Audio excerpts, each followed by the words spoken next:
Sa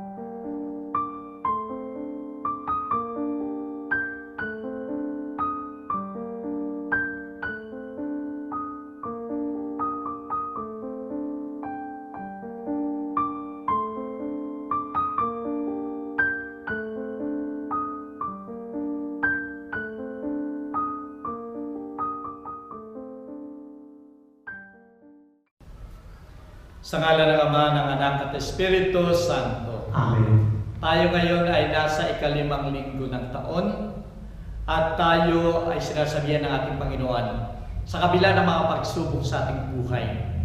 Tayo kumuha ng lakas sa Kanya at bibigyan niya tayo ng kagalingan. Sumayin niyo ang Panginoon. At sumayin. Ang pagbasa sa Banal na Ebanghelyo ayon kay Lucas. Luwalhati sa iyo, Panginoon. Nang panahon yun, dinumog si Jesus na makapal na tao sa tabi ng luok ng Genesaret upang makinig sa salita ng Diyos. Nakita niya ang dalawang daong sa tabi ng luok, nakalunsa ng mga mangingisda at taguhugas ng kalang mga lambat. Lumulan siya sa isa sa mga daong na ari ni Simon at ipinakiusap niya na ilayo ito ng kaunti sa lupa. Pagkatapos, naupo sa daong upang mangaral sa mga tao. Pagkaraan ng kanyang pagsalita ay sinabi kay Simon, "Magpalaot ka at ihulog ninyo ang mga lambat upang humuli."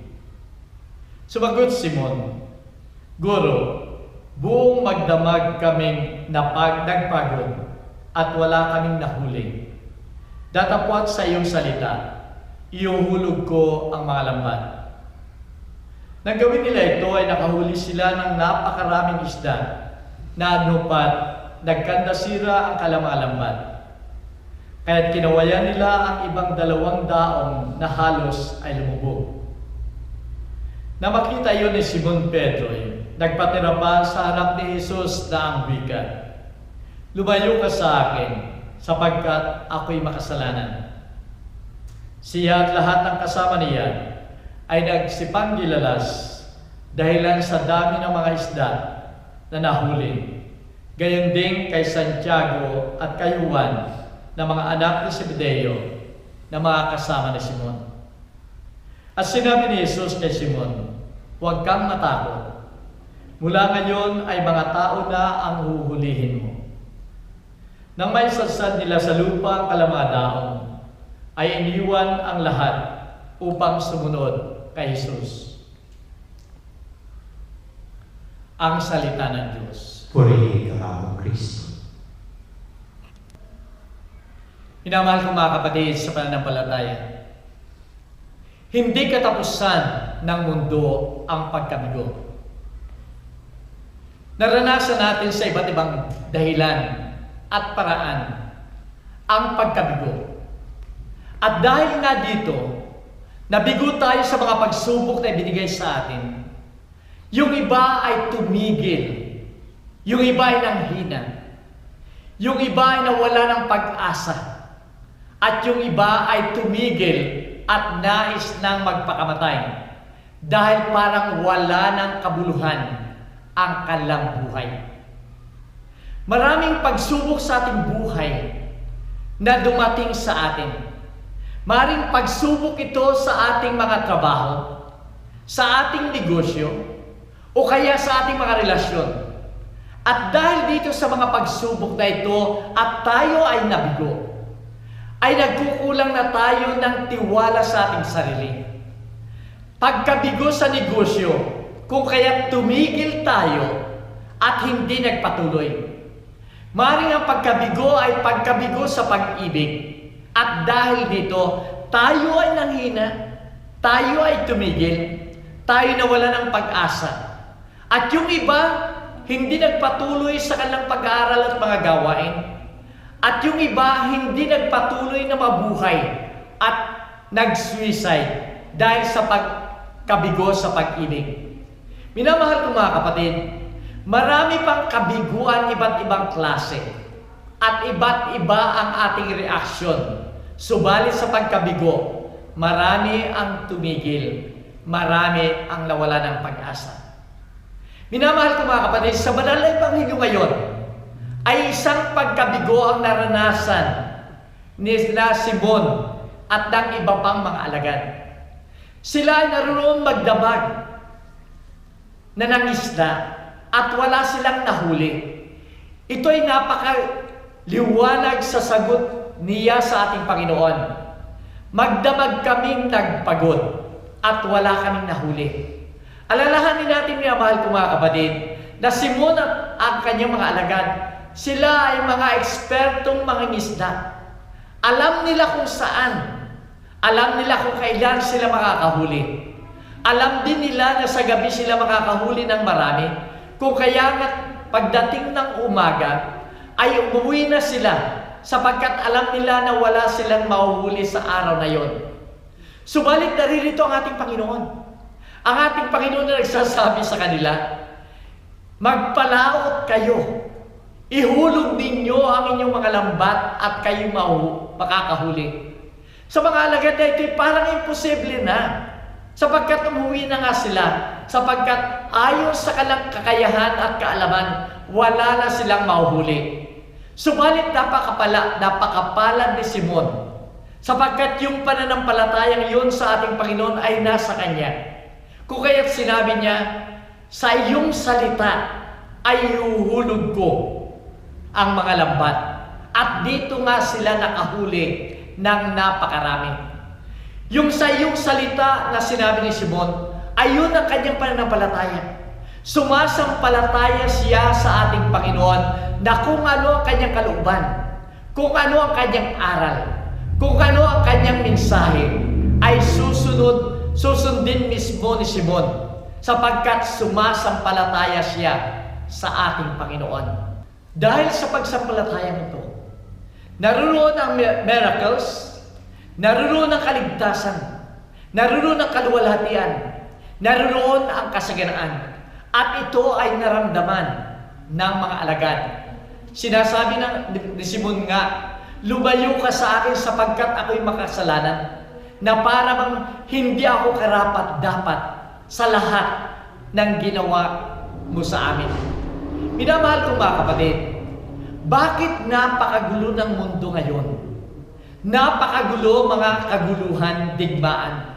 Sapagkat maraming mga tao ang hindi sumusunod sa kautusan ng ating Panginoon. Maraming mga tao ang hindi sumasampalataya sa ating Panginoon. Tingnan na lamang natin ang mga batas. Mga batas na hindi naaayon sa aral ng ating Panginoon na siyang nagiging dahilan ng kaguluhan. Naging dahilan ng hindi pagkakapantay-pantay. Nagiging dahilan ng walang respeto sa bawat isa.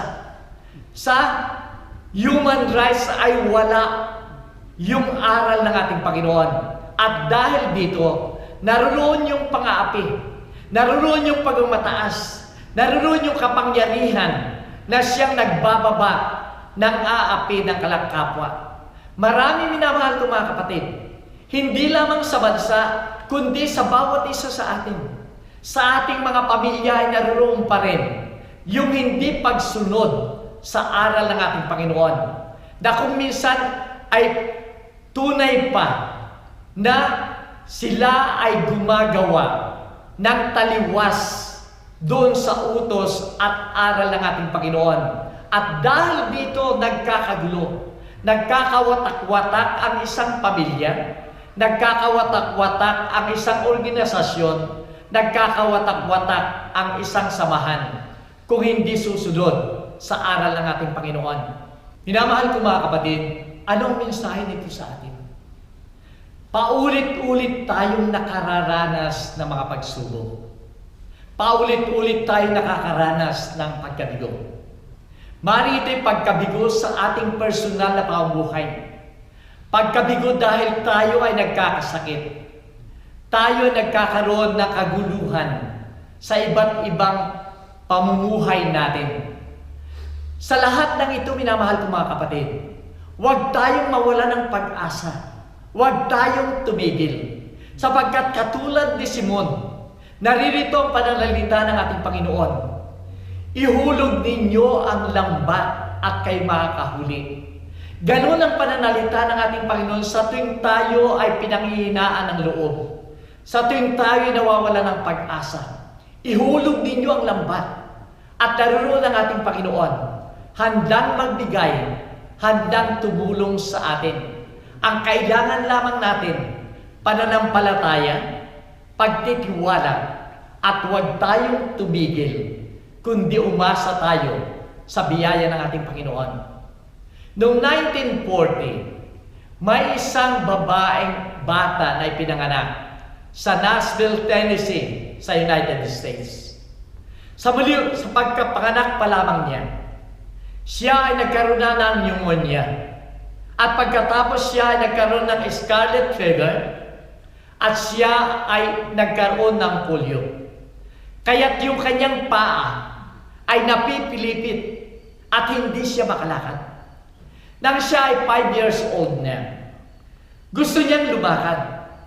Kaya't nagagawa lamang niya na siya ay nakasaklay upang sa loob ng bahay, doon siya makakilos kahit sa maliit na paraan. Doon sa kanyang bahay ay nakakagalaw siya dahil doon sa kanyang saklay.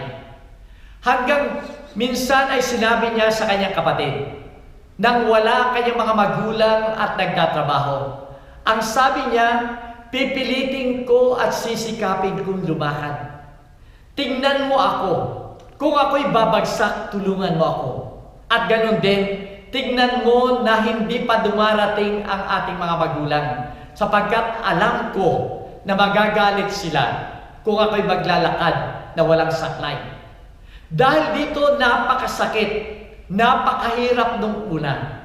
Subalit nagsikap siya at hindi tumigil sa kanyang paglalakad. Subalit ang siya ay nakakalakad na ng walang saklay. Naroon yung kanyang guilty conscience na siya ay natatakot sapagkat ayaw ng kanyang mga magulang na siya lumakad na walang saklay.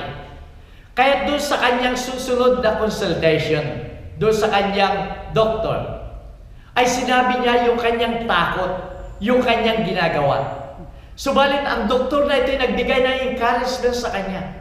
Ang sabi niya ay pagpatuloy mo, sikapin mo na lumakad sapagkat makakaya mo yan. Kaya ganun ang ginawa ng babaeng ito, ng batang ito. Sinikap niyang lumakad hanggang nakalakad siya at unti-unti siyang nakakatakbo dahil doon sa kanyang pagsisikap at patuloy na panalangin, humihingi ng tulong at awa sa ating Panginoon. Dahil sa kanyang pagsikap, nung siya ay 16 years old ay nakakuha siya ng gold medal sa Olympics sa 400 relay.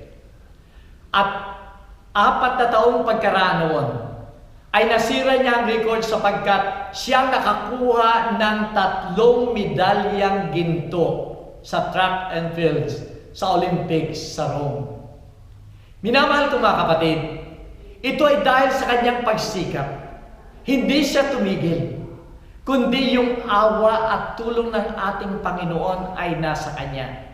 Kaya't ang lahat ay nakuha niya. Minamahal ko mga kapatid, sa mga pagsubok na dumarating sa ating buhay, sana yung karanasan ni Simon ng pagtitiwala at pagsunod sa aral at kalooban ng Diyos, yung experience ng batang babaeng ito, si Wilma Rodong, na nakakuha ng ginto. Pagkaraang siya ay magsikap at magtiwala, sana yun din ang gawin natin. Huwag tayong titigil. Tayo sumampalataya sa ating Panginoon.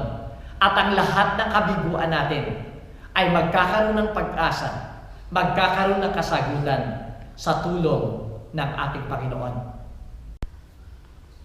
Pagkatapos ko ng blessing ay merong announcement ako para sa Sydney. Sumayin niyo ang Panginoon. At sumayin din. Minamahal ko mga kapatid, karanasan natin ang mga pagsubok. Karanasan natin ang mga kabiguan. Sana magtiwala tayo sa ating Panginoon. Huwag tayong tumigil. Nasa Kanya ang ating lakas. Nasa Kanya ang ating inspirasyon. At away pagpalain ko yung mga makapangyarihang Diyos, Ama, Anak, at Espiritu Santo. Amen. Kumain tayo mapayapa.